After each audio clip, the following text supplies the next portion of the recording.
ጋይስ ስለ ልጅ ሚካኤል አንድ ነገር መናገር እፈልጋለሁ። ወንድማችን ልጅ ማይክ he's one of the best rappers ኢትዮጵያ ውስጥ you know how it is ሚዋሽ ነገር አይደለም።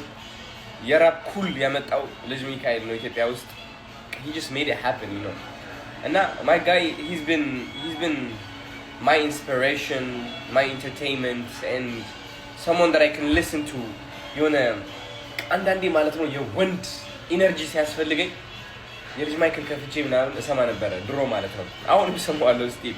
ግን አሁን ለየት ያለው ምንድነው መሰላችሁ? The guy that I used to look up to, my inspiration, my entertainment and someone that I really adored, he is now my friend and he's been supporting me ለዚህ stage እስከምዘጋጅ በውስጥ and I appreciate you bro, I appreciate you በውስጥ ስንቴ thank you ብየዋለሁ። ግን now I am going to publicly thank the people that believed in me and that saw that I really deserve this stage. I can be who I dream to be. They allowed me and now he's one of those people.